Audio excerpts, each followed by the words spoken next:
Hey everyone, got some breaking news. I mean, this is like hot off the presses. Uh, Stellantis has named a new CEO. Elkann's journey has gone long and far, and he picked a fellow Italian to lead Stellantis into the future. Antonio Filosa. What does this mean for Dodge and Chrysler going forward? Well, we'll find out. So I'm Dennis, and this is DJ's Classic Garage, and here's some really huge news for people that like Chrysler products. So, breaking: Antonio Filosa named new Stellantis CEO. Veteran exec steps up to lead Chrysler, Dodge, Jeep, and Ram parent. Stellantis has officially named Antonio Filosa as its next chief executive officer, CEO, marking a major leadership change for the parent company of American brands like Chrysler, Dodge, Jeep, and Ram. Filosa will take over CEO duties beginning June 23rd, 2025, following a unanimous vote by the Stellantis board of directors. The announcement follows an extensive internal and external search led by Executive Chairman John Elkann, who praised Filosa's leadership during a particularly challenging time in the industry. We'll talk about that search in a few minutes. Antonio's deep understanding of our company, including its people, who he views as our core strength, and our industry, equip him perfectly for the role of chief executive officer in the next and crucial phase of Stellantis development, said Elkann.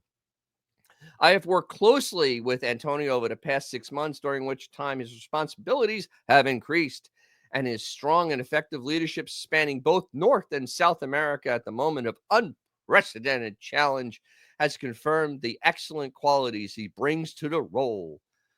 Filosa has spent over 25 years within the company and has held leadership roles across Latin America and North America. As chief operating officer for South America, he pushed Fiat into the top sales position and supercharged growth across the key brands like Peugeot, Citroën, Ram, and Jeep registered. He played a pivotal role in establishing the Pernambuco manufacturing plant and launching the Jeep brand in Brazil, now Jeep's biggest market outside the US. In December 2024, Filosa was promoted to COO of the America's chief operating officer, where he quickly started tackling long-standing issues in the U.S. market, including clearing up excess dealer industry, reshaping leadership, ramping up product launches, and building stronger relationships with dealers, suppliers, and union partners. As former Jeep registered CEO, Filosa helped expand the brand's footprint globally, especially in Europe, where the Jeep Avenger has emerged as a top seller. It is my great honor to be named CEO of this fantastic company, said Filosa. I am grateful to our chairman, John Elkann, and the members of our board and their leadership, particularly in these recent months, and for the confidence that we have placed me in the leader of our business during the pivotal time in our industry. I have always been inspired by the immense talent, passion, and commitment of our people at Stellantis and the power of trusting our teams to achieve excellence. We have the world's best and most iconic brands in automotive history and over 100 years of heritage of innovation. That legacy, combined with our relentless dedication to giving our customer the products and services they want, will continue to be key to our success. We're going to go back to that a little bit. When he assumed CEO in June, Filosa has also announced a new leadership team as Stellantis prepares for its next phase, balancing EV development, high vehicle pricing, and shifting market demand across its 14 global brands. So, who is Antonio Filosa? Antonio Filosa is from Wikipedia. There's not a lot, but this is to get a little background on the guy. He was born August 17th, 1973, as an Italian business executive who served as chief executive officer of the automotive group Stellantis since May 28th. So they already updated, succeeding Carlos Tavares.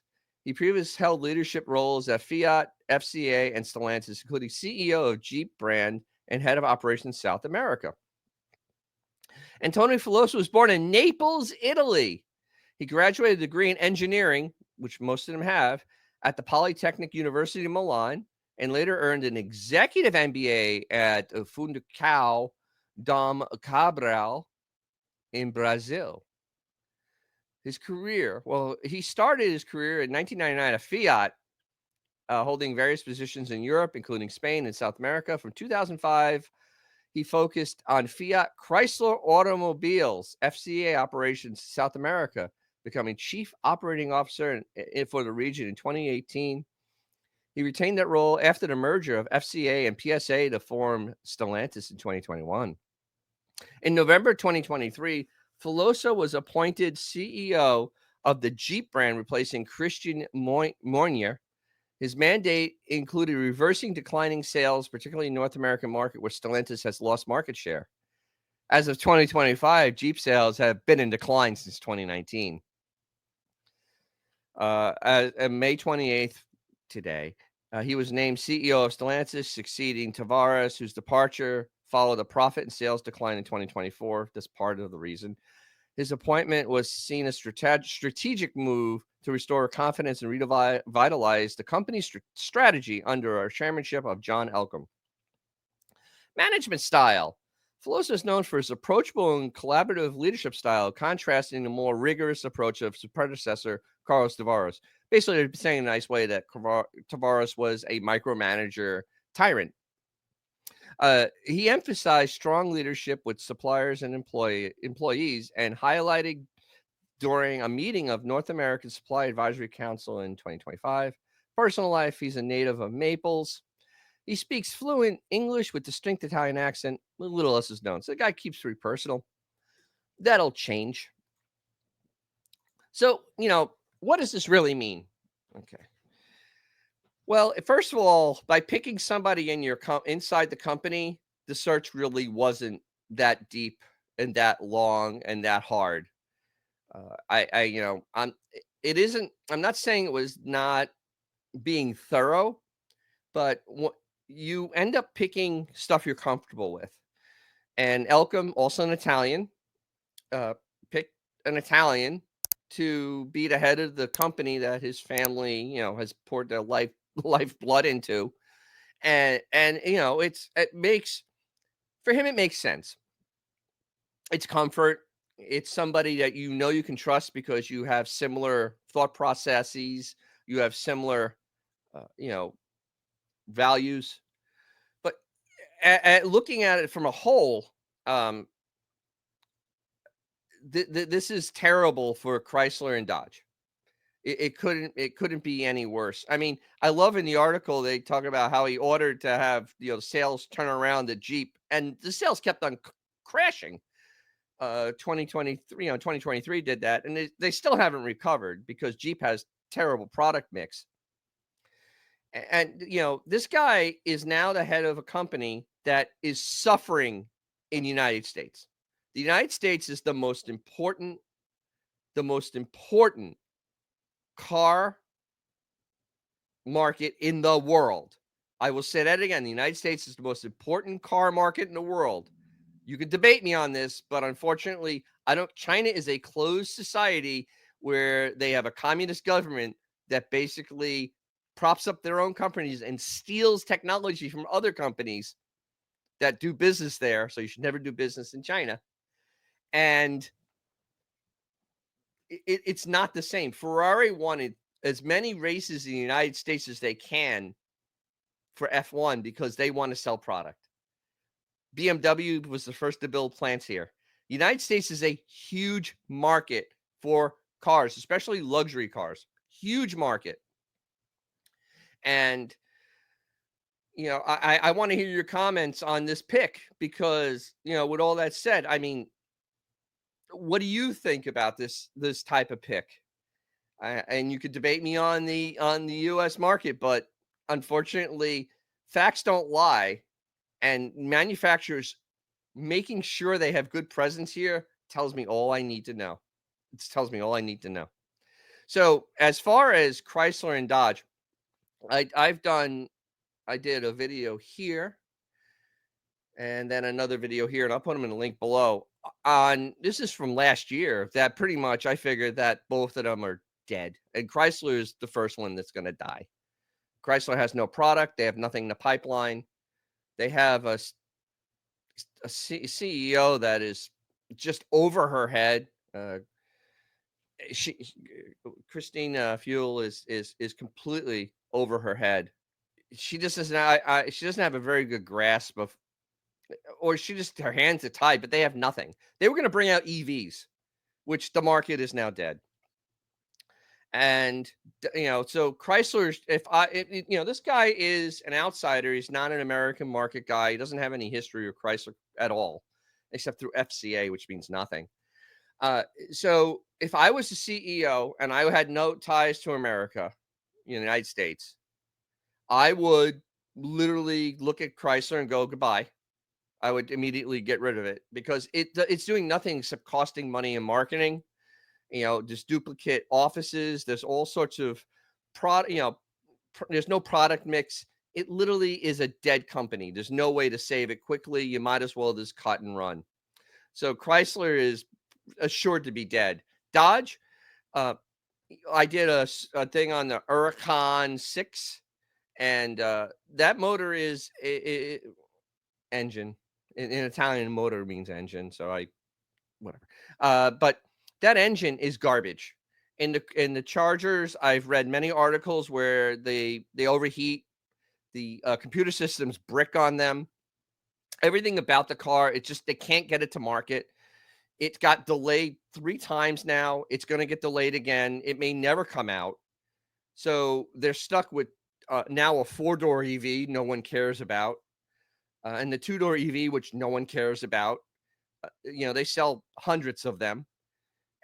So, I mean, the Dodge sold 50,000 vehicles in the first quarter of this year, and the second quarter is going to be much worse, considering because all the suckers that wanted to go buy the Charger EV bought it, and now most of them are getting a really bad experience from the car.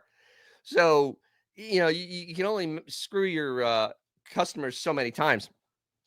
And they have the Hornet, which no one cares about. It's an Alfa Romeo. They can just sell Alfa Romeos here. It's garbage. A Durango is an antique at this point. They can stop that Durango, make a new Durango on the new Dakota chassis, and put it in the Ram lineup, and no one would know the difference. A Ram Dakota doesn't make any difference from a Dodge Dakota. So Dodge is pretty much, I would say, finished at this point. And honestly, I don't think that there's much hope for those two divisions, especially with a foreigner running. Well, it's a foreign company, but somebody that's not rooted in the United States running this conglomerate. I'll put a link to those videos down below because especially the Chrysler and Dodge one, they've aged very well. I finally, feel good they aged well, but this is not a great pick for America. This is not a great pick for Dodge, not a great pick for Chrysler. I'm not even sure it's a great pick for Ram because, truck markets around the world are different than truck markets here. Remember, these are the Europeans that thought that the American market would swallow just all 6s in their big trucks. That is not going to work. V8s are still the way to go for companies. Businesses want V8s in their pickup trucks. General Motors is now developing another small V8. I just read this morning. This is, they're going to try to bring back the antique Hemi. And honestly, that engine is so out of date at this point. It's kind of reliable, but it's just an antique. And it's over 20 years old. They've done modifications of it, but it's still the same engine. And honestly, at this point, I don't know how much further we can really go. And with all that said, if you got something, just hit like. If you like car stuff, and I do a lot of car stuff like what the common guy would do, a car guy, subscribe. Hey, share the video. All this is free to do. It doesn't cost you anything, and it's very helpful. I appreciate it. I respond to comments, and I read them, and I enjoy doing this. That's why I do it. I have fun doing this. It's a really neat thing. I love cars that much. But, with this bombshell announcement of a new CEO, we'll have to say goodbye. And as always, if you have a cool old classic car, something fun to drive, take it out. You'll make someone's day, probably your own. And I'll catch you soon.